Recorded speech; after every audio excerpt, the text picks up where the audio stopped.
बच्चों, मैं Manilata Pachanot, assistant professor government girls college Bundi से आज आपको जो भगवत गीता है उसके श्लोक संख्या 12 से 15 का अध्ययन कराऊंगी। सबसे पहले हम श्लोक संख्या 12 का अध्ययन करते हैं। इस श्लोक में जिसके प्राण निकल गए हैं और जिसके प्राण हैं उनकी चिंता ज्ञानी जन नहीं करते, यही गीता का संपूर्ण ज्ञान है। धार्मिक, शोक रहित, तेजस्वी, समर्थ, स्वस्थ और गौरवशाली और ज्वलंत जीवन जीने के लिए सर्वप्रथम मनुष्य को आत्मा का बोध होना चाहिए। इसलिए सबसे पहले इस श्लोक में वो आत्मज्ञान का प्रारंभ करते हुए श्री कृष्ण कहते हैं।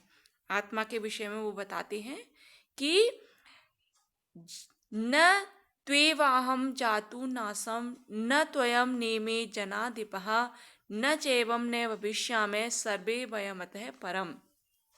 कि अरे अर्जुन, जातु अर्थात किसी काल में, कि ऐसा कोई समय नहीं था, ऐसा कोई समय नहीं था जब अहम अर्थात मैं, न अर्थात नहीं, आसम अर्थात था, तो मैं नहीं था, ऐसा कोई समय नहीं था। और त्वम यानी तू, ने अर्थात नहीं, और तू नहीं था। न तो ऐसा ही है कि मैं किसी काल में नहीं था, और ऐसा भी कोई समय नहीं है कि तू नहीं था।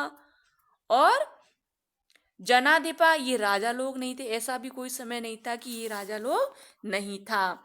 और यह बात भी न तुएव, और यह बात भी नहीं है कि इसके परम, इसके बाद में भविष्य में वयम, मैं, तू और राजा लोग, हम वयम सर्वे, हम सब ही न भविष्य में नहीं रहेंगे। अर्थात हे अर्जुन, न तो ऐसा ही समय है कि मैं किसी काल में नहीं था, और न ही ऐसा समय है कि तू नहीं था, और न ही ऐसा समय होगा कि ये राजा लोग नहीं थे, और न ही इससे आगे कोई रहेगा। इस नहीं ऐसा है कि इसके आगे जब भविष्य काल होगा तब वहां पर हम सब नहीं रहेंगे। अर्थात हम सब यहाँ पर स्थिर हैं, हम सब रहेंगे ही। इसमें अनुष्टुप छंद का प्रयोग किया गया है। अगला श्लोक देखो। इस श्लोक में मृत्यु से धीर पुरुष भयभीत अथवा मोहित नहीं होते। बताया गया है कि मृत्यु से धीर पुरुष भयभीत अथवा मोहित नहीं होते। मृत्यु से भी अधिक दुखदायी जीवन का पतन है। शरीर के क्षय और प्राण शक्ति के ह्रास को ही मृत्यु कहा जाता है। मृत्यु में आत्मा को छूने की शक्ति नहीं है। देह के कठोर रूपांतरण का नाम मृत्यु है। इसी तथ्य को यहाँ बताया जा रहा है कि देहिनो अस्मिन् यथा देहे कौमारम यौवनम जरा तथा देहांतर प्राप्तिर धीरस तत्र न मुह्यति। कि देहिने अर्थात देहधारी के, देहिने अर्थात देहधारी के, अस्मिन इस, देहे यानी मनुष्य शरीर में, देहधारी के इस मनुष्य शरीर में, यथा यानी जैसे, कौमारम बालकपन, यौवनम जवानी, कि देहधारी के इस शरीर में जैसे कुमार अवस्था, बालकपन, और यौवनम यानी जवानी, जरा अर्थात वृद्धावस्था होती है।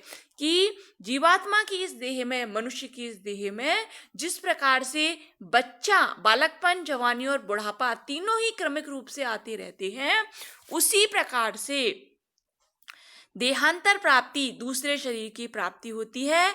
तत्र उस विषय में धीर है, धीर मनुष्य को न मुह्यति, मोहित नहीं होता है। तो देहिनो अस्मिन यथा देहे कौमारम यौवनम जरा तथा देहांतर प्राप्तिर धीरस तत्र न मुह्यति। कि जीवात्मा की इस देह में जैसे बालकपन, जवानी और बुढ़ापा आता है, वैसे ही दूसरे शरीर की प्राप्ति होती है। इस विषय में धीर पुरुष मोहित नहीं होता है। अगला श्लोक देखो।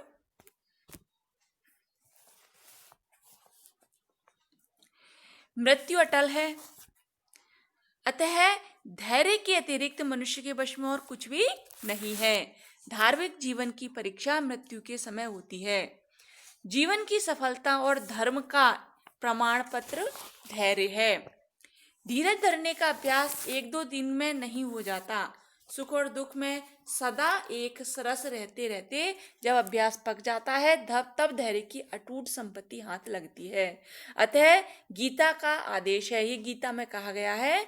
क्या कहा गया है कि मात्रा स्पर्शस्तु कौन्तेय शीतोष्ण सुख दुखदा आगम पायनो अनित्या तान तितिक्षस्व भारत है कि हे कुंती पुत्र, हे कौन्तेय, हे कुंती नंदन, मात्रा स्पर्शा इंद्रियों के विषय अर्थात जड़ पदार्थ तो शीतोष्ण दुख सुखदा शीत और उष्ण के द्वारा सुख और दुख देने वाले हैं तथा आगम पायने आने जाने वाले हैं, अनित्य और अनित्य हैं। इसलिए हे भारत, हे भरत वंशोद्भव अर्जुन, तान उनको तुम तितिक्षस्व सहन करो कि हे कुंती पुत्र अर्जुन, सर्दी गर्मी सुख दुख को देने वाले इंद्रियों और विषयों के संयोग तो क्षणभंगुर तथा अनित्य है। इसलिए हे भारत, तू उनका सहन कर, उनको तू अपने जीवन में ज्यादा मत उतार।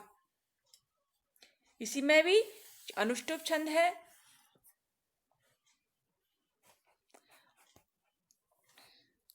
यम ही व्यथयन्त्येते पुरुषम पुरुषर्षभः सम दुख सुखम धीरम सो अमृतत्वाय कल्पते।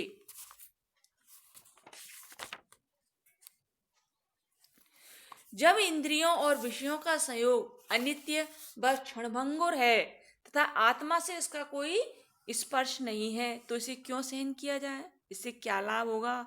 इसका समाधान है जो इस श्लोक में किया जा रहा है कि यम ही न व्यथयन्त्येते की ही कारण की हे पुरुष सर्व पुरुषों में श्रेष्ठ अर्जुन, सम दुख सुखम सुख दुख में सम रहने वाले यम जिस बुद्धिमान पुरुषम मनुष्य को ये मात्रा स्पर्श पदार्थ न व्यथयन्ति विचलित सुख दुखी नहीं करते, स वह अमृतत्वाय अमर होने में कल्पते समर्थ हो जाता है, अर्थात वो अमर हो जाता है।